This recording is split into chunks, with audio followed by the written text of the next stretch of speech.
Hey everyone, welcome to another deep dive with us.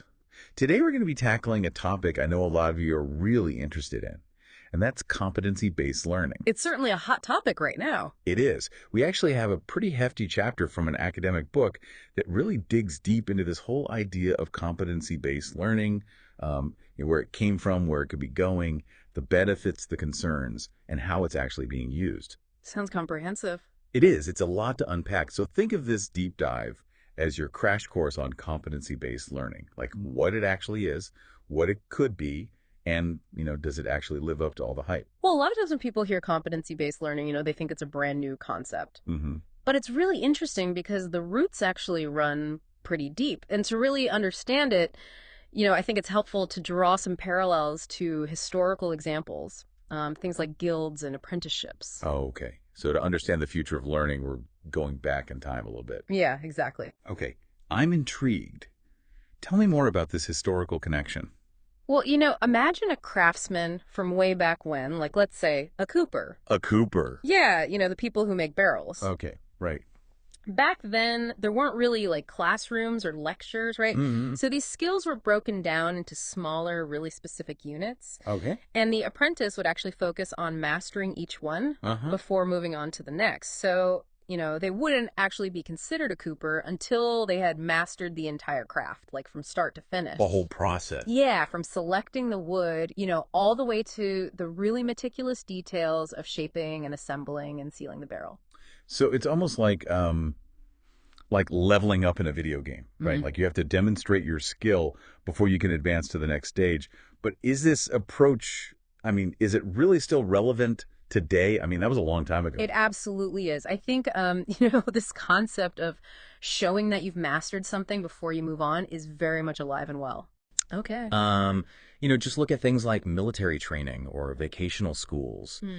Even the Air Force ranks their airmen skill levels using these terms, things like apprentice, journeyman, craftsman. Oh, interesting. It's all about proving that you've mastered specific skills. Yeah. So while the setting might have changed, I think that core principle of competency-based learning, it's really endured. Yeah. Okay.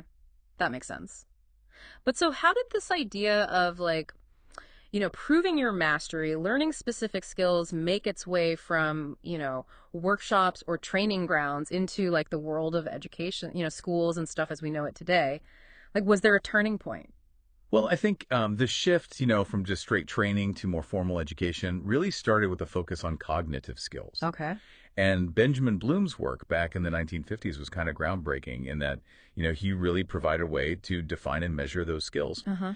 And that led to, the development of assessments that went beyond, just simple memorization. Mm-hmm. So instead of just spitting back facts, Yeah. it started to become more about how you could actually use that knowledge. Exactly. And that ties into, what the source actually called authentic assessment. Mm-hmm. So you're talking about, less multiple choice tests and more, simulations, portfolio reviews, projects that actually mimic what happens in the real world. Oh, that makes a lot of sense. Yeah. So it sounds like this shift towards proving you can actually do something rather than just knowing about it. That seems like it kind of turns the traditional model of education on its head. It does. The source talks about how in competency-based learning, reaching that desired skill level, that's the constant, but the time it takes, that can vary. Right. And I feel like that's the opposite of how most of us, experience education, at least how I did. Yeah.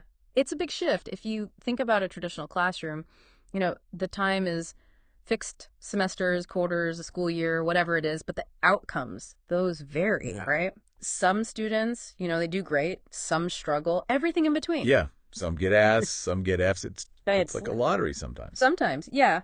But competency-based learning kind of flips the script. Okay. So in this model, everyone's aiming for that same level of mastery for that specific skill. Right.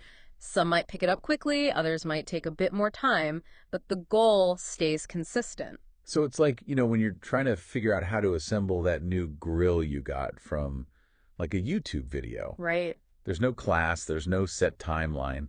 It's just about, can you put the thing together? Exactly. Some people might nail it on the first try. Other people might have to watch that video a few times Uh-huh. and really wrestle with it. Yeah, that's a great analogy. Or, think about someone who's learning a new language through an app. Okay, yeah. They keep practicing until they can hold a conversation, however long it takes. Mm-hmm. I think that's the heart of competency-based learning. You're demonstrating that mass whatever the path you took or the time frame. So the word competency is clearly like central to this whole thing. Definitely. But how do we actually define competency? I have a feeling it's a bit more complex than it might seem. It is. It is. Even the source points out that competency can be a little bit slippery. Okay. There are different definitions kind of floating around out there. Uh-huh. From like the Southern Association of Colleges and Schools Commission on Colleges. That's a mouthful. Yeah, try saying that 5 times fast. I know, right? The U.S. Office of Personnel Management, even the U.S. Air Force has their own way of looking at it. Oh, wow. So different groups are approaching it from different angles. Yeah, it really highlights the need for more clarity and alignment, especially as competency-based learning is getting more popular and widespread. However, despite all the variations, the source does point out that, most of these definitions share some common threads. They usually highlight skills that are transferable, meaning they can be applied in lots of different contexts, not just for one specific job or task. Okay, that makes sense. Yeah. But I need an example. Like, how can we think about competency in a more practical way? Okay, well, the source uses this analogy I think is really helpful. Imagine a coach. He tells his team they've got to clear like a 48-inch high jump bar to qualify for a competition. So that clearance height, that's the competency, the outcome they need to achieve. Got it. And then the coach like steps back and lets them figure out how to reach that height. Exactly. Some athletes might practice standing jumps, some running jumps, maybe even try that, Fosbury flop, the backwards thing. The cool one. Yeah.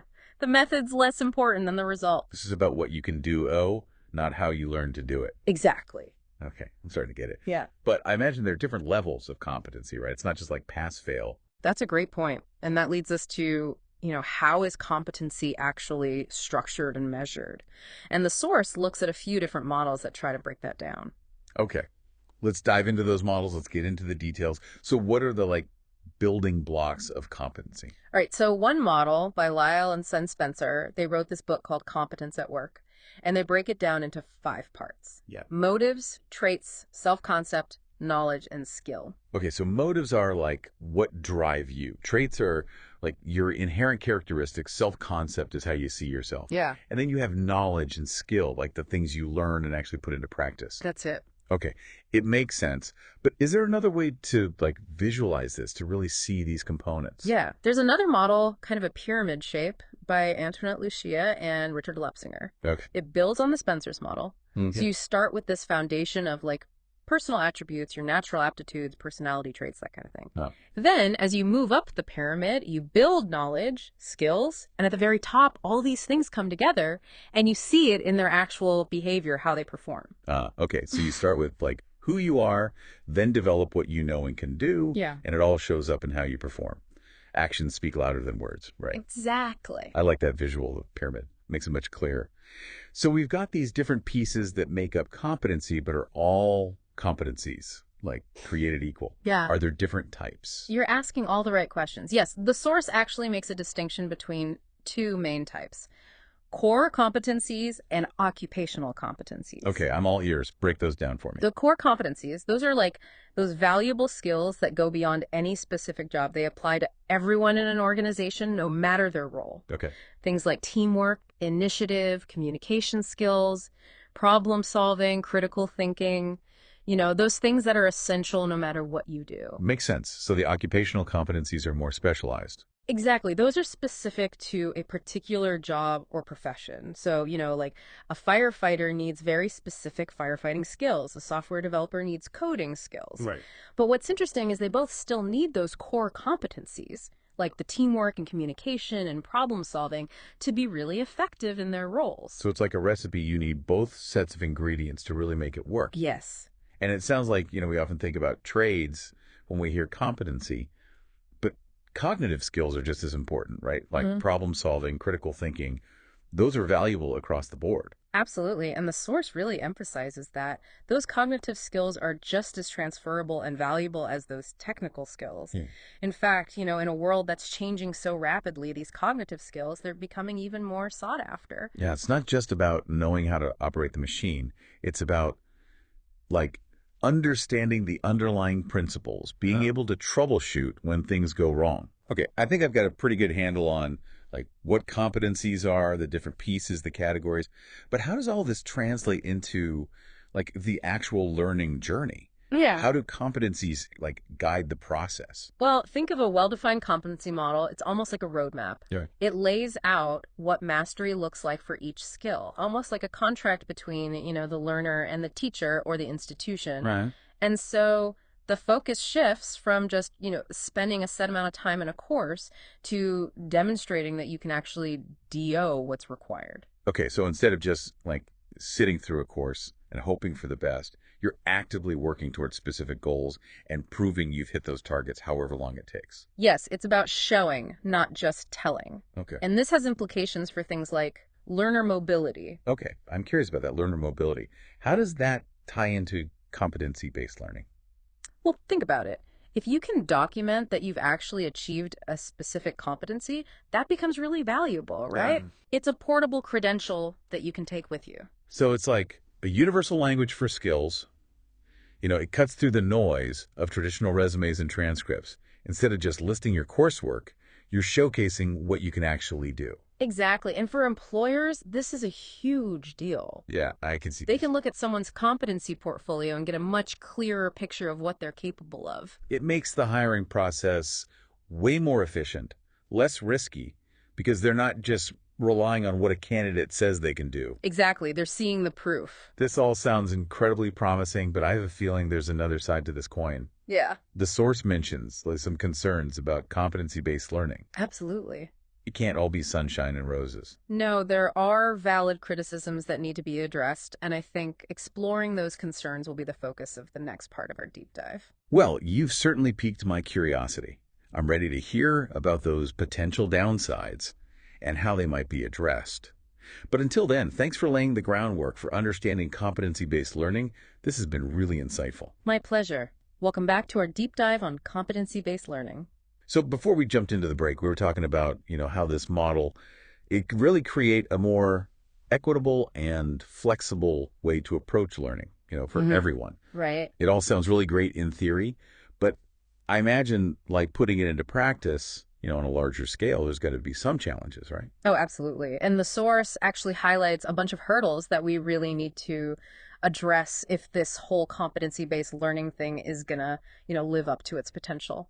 I think maybe one of the biggest ones is just like overcoming the skepticism, Yeah. and the resistance to change. I can see that. I mean, we humans, we're creatures of habit, right? Even when those habits, maybe aren't serving us that well. Shifting to like a competency-based approach, that's huge. It is. I imagine a lot of people would be hesitant. Yeah, for sure. Think about all the different people involved. Teachers, administrators, policymakers, even parents. They've all kind of grown up with a certain way of thinking about education, Right, like this is how it's supposed to be. Exactly.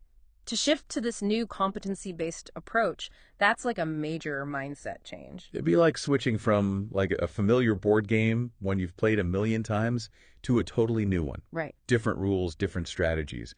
And people might be attached to that old game, Absolutely. Even if this new one could be like way more fun, way more rewarding. So yeah, overcoming that resistance is key. The source even talks about the need for like clear communication. You really need to have this like compelling story about why this change is necessary. Right, and how it can benefit everyone. Yeah, it can't just be like, hey, this is the cool new thing. You really need to like spell it out, for learners, employers, and society as a whole. What are the benefits? Right, we need proof. We need evidence, Yeah. Share those success stories, address those concerns head on. It's really about showing people that this isn't some kind of threat to what they know. It's more like an opportunity to improve things. Okay, that makes sense. But another concern that keeps coming up, and the source mentioned it too, is the whole quality control thing, right? Yeah. Like if we move away from those, standardized tests and those traditional degrees, how do we know that like competencies are being assessed, Yeah. in a rigorous way consistently. I mean, Yeah. without a universal standard, wouldn't it be kind of like comparing apples to oranges? Yeah, and that's a valid point, and it's something that the field is like wrestling with right now. Mm. One solution the source talks about is developing, these really strong quality assurance mechanisms. So you could have like independent bodies that would set standards for how these competencies are assessed. Yep. And, even ongoing professional development for the people who are actually doing the assessing. Okay, so you're like building in safeguards almost. Yeah, exactly. Like having referees in a game, making sure everyone's playing by the rules. We need those competencies to actually mean something. Right. It's not just checking boxes. No, it's about showing a real level of skill and knowledge, Yeah. and it's also about transparency, being really clear about how those assessments are done, what the criteria are for mastery. Learners need to know what's expected of them, and employers, they need to trust those credentials. Yeah.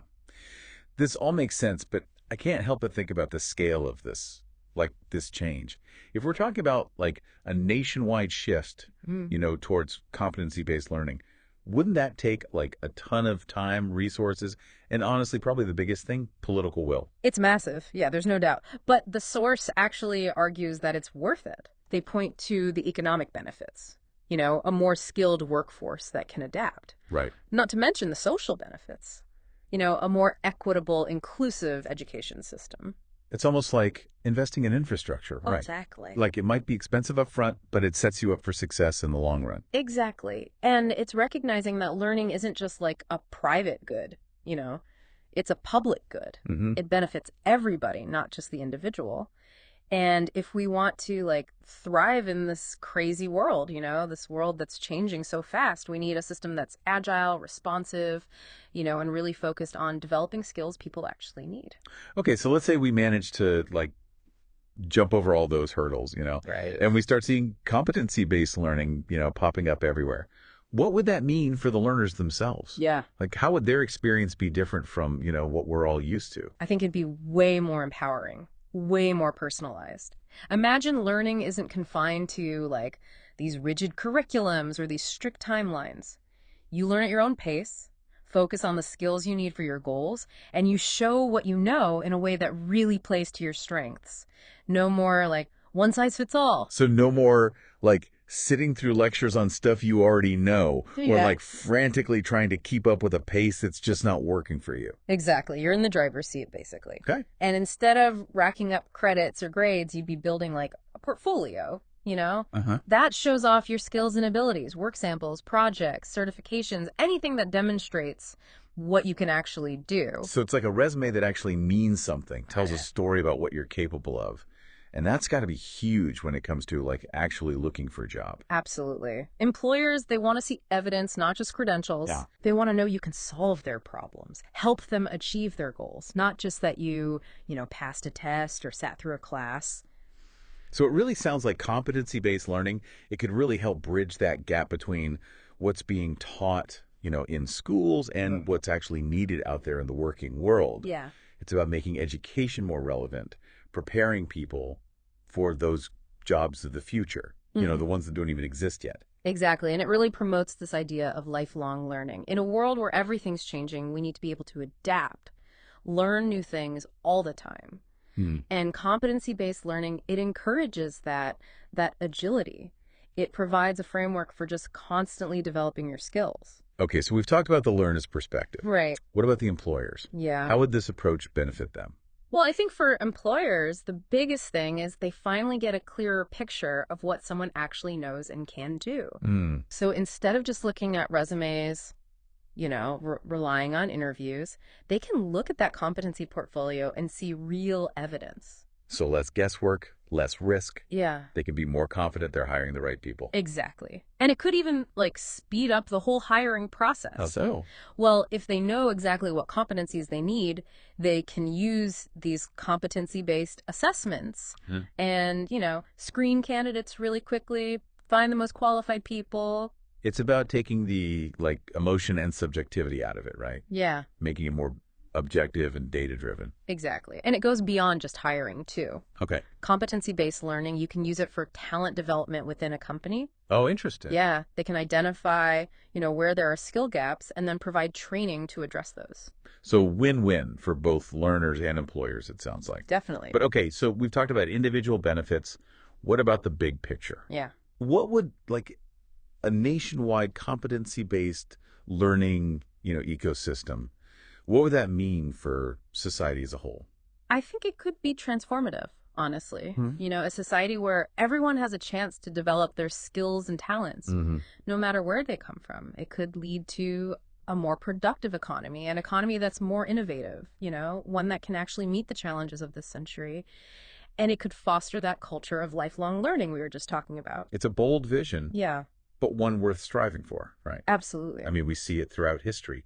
Education is the key to progress. And this whole idea of competency-based learning, I feel like it has the potential to unlock that progress in ways we haven't even thought of yet. It's about recognizing that everyone has something to contribute Yeah. and creating a system that values those contributions, helps people reach their full potential. It's not just about learning, it's about empowerment, really. Wow. This has been a seriously thought-provoking deep dive. We've explored, the history, the how it works, the potential, but it's also raised a lot of questions for me, like, is this model really scalable? Yeah. Can we really overcome those challenges? The quality control, the standardization, and the big one, can we create a system that's truly equitable, benefits everyone? These are all the right questions, and it leads perfectly into the last part of our deep dive, where we're actually going to look at some real-world examples of competency-based learning in action. We'll talk about the steps we can take to make this vision a reality. Well, I'm definitely ready to see how this all plays out in the real world. Until next time, thanks for joining us on this journey. Welcome back to our deep dive, where we're really getting into the nitty-gritty of competency-based learning. We really have, haven't we? Yeah, it's been fascinating so far. We've talked about the history, the mechanics, all the potential benefits. Right. But now I'm really curious to see, how does this actually play out in the real world? Can you give us some examples? Yeah, absolutely. I think one area where we're seeing a lot of movement is in the world of professional certifications. Organizations like CompTIA, Cisco, those big players in IT, they're moving away from that traditional model. Okay. The, time-based training and exams, they're really putting a lot more emphasis on, can the candidate actually do the work? So instead of just memorizing facts, passing a test, it's like, show me you can actually do the job. Exactly. And this shift is being driven by employers, They're the ones saying, hey, we need more. Yeah, that makes sense. You don't just want a piece of paper that says, oh, they completed a course. We need to know they have the skills to, actually hit the ground running. Totally. I mean, in today's world, things move so fast. You need people who can solve problems, get things done. Exactly. It's not just reciting info from a textbook anymore. Right. So are there other areas where competency-based learning is, kind of taking off? Yeah, I think it's really making waves in higher ed too. Institutions like Southern New Hampshire University, Western Governors University, they're really pioneering these competency-based degree programs. Okay. So they're kind of shaking things up a bit. Yeah, I mean, they're really challenging that traditional model. Okay. So instead of that, familiar credit hour system where you're earning credits by just sitting in class for a certain amount of time, Right. Students in these programs, they move forward by actually demonstrating mastery of these competencies. So it's not about seat time. It's about proving you've got the knowledge and the skills, however long it takes you. That's it. It's all about flexibility. It's great for adult learners who are working, they have families, or people who maybe already have some experience. They just need to fill in a few gaps. Right. And what's really cool is a lot of these programs, they're designed with industry partners. Oh, interesting. So the curriculum is actually aligned with what employers are looking for. Exactly. It's a win-win. Students graduate with a degree that's actually valuable, in the real world. Yeah. And employers, they have a pool of candidates they know already have the skills they need. It's everyone's on the same page for once. Okay, so we've talked higher ed, professional certs. What about K through 12? Is this happening in schools? It's happening, but it's been slower to like really take hold, I think, in K-12. I think part of the challenge is that, traditional grading, standardized tests, they're not really built for this competency-based approach. Yeah, I mean, those systems, they're all about comparing students to each other, right? Right. Ranking them, not actually measuring like individual mastery. Yeah. It's all about those percentiles and scores. Yeah. Exactly. But even with those challenges, there are some really cool schools and districts that are figuring it out. Yep. The source even mentions a few, like the Chugach School District in Alaska, and there's this initiative in New Hampshire. It's called the New Hampshire Performance Assessment of Competency Education, or PACE for short. Okay, I'm intrigued. Like, what are they doing that's different? How are they moving away from that, like, old model? Well, they're ditching the traditional letter grades for one thing. They're using more personalized assessments that actually measure progress towards those specific learning targets. So it's all about what each student needs to learn and getting them that individual support. So it's like more meaningful feedback, not just a letter on a report card, right? Yeah. Students can see, like, okay, this is where I'm strong, this is where I need to improve, and teachers can really tailor their instruction. Yeah, exactly. And they're giving students more choice, more agency in their learning too, recognizing that, not everyone learns the same way or at the same speed. So it's a more engaging, more relevant experience. Mm-hmm. Right. Pick one size fits all. That doesn't really work. Yeah. Okay. So we have these like pockets of innovation, these schools and districts that are proving that this can work. But to scale it up, to go national, that's a whole other beast. What would it take to make that happen? Yeah, it's a big leap, but I think it's doable. I think first and foremost, we need to make sure everyone's on the same page. Yeah. Like what is competency-based learning? Why does it matter? So like education, step one. Yeah.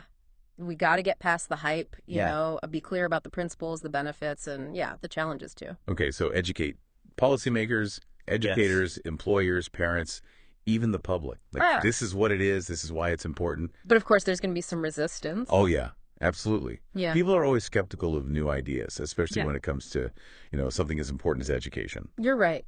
And we got to address those concerns, head on, like the worries about quality control, Yeah. people not wanting things to change. The idea that, maybe competency-based learning is somehow easier, we got to bust those myths. Yeah, it's about having honest conversations, showing the evidence, sharing those success stories. Exactly. It's not about lowering the bar. It's about raising it. Yes. Right? Yeah. Focusing on what really matters. Yeah. Real world skills and knowledge. Okay, so we got the awareness part. What else? We got to invest in the research. Okay. There's still a lot we don't know about, like, the best ways to do this, to design it, implement it. Right. So get those research grants going, Yes. We need to know what works, what doesn't, how do we make this work for everyone, and all of these different situations. It's about gathering the data, analyzing it, constantly refining the approach. Exactly. And we need better tools, better resources. Okay. We need more sophisticated competency models, better assessments, and more flexible platforms, so people can learn in different ways at their own pace. So build the infrastructure to support this new way of doing things. Yes. If we want it to be successful, we've got to give those educators and those learners the tools they need. What else is really key for this transition? I think, honestly, we need to create a culture of collaboration. Break down the walls between education, workforce development, industry. Mm-hmm. We need to work together, a system that really benefits everybody. Yeah, it's about thinking big, right? Being bold, being willing to, challenge how we've always done things. Yeah. Because just because we've always done it that way doesn't mean it's the best way. Absolutely. Embrace the change. I think competency-based learning, it has the potential to really transform things. It won't be easy, but the payoff could be huge. A more equitable, effective, engaging learning experience for everyone. Wow, this has been quite a journey. We've explored the past, the present, and the future of competency-based learning. And I gotta say, I'm feeling pretty optimistic about the possibilities. Me too. It's an exciting time to be part of this world, the world of learning. There's a lot of work ahead, but I really believe this could lead to a brighter future for everyone. Learners, employers, society as a whole. I think that's a perfect note to end on. Thanks to our expert for sharing your insights. My pleasure. And to you, dear listener, for joining us on this deep dive. Keep learning, keep asking those tough questions, and keep pushing the boundaries. We'll see you next time.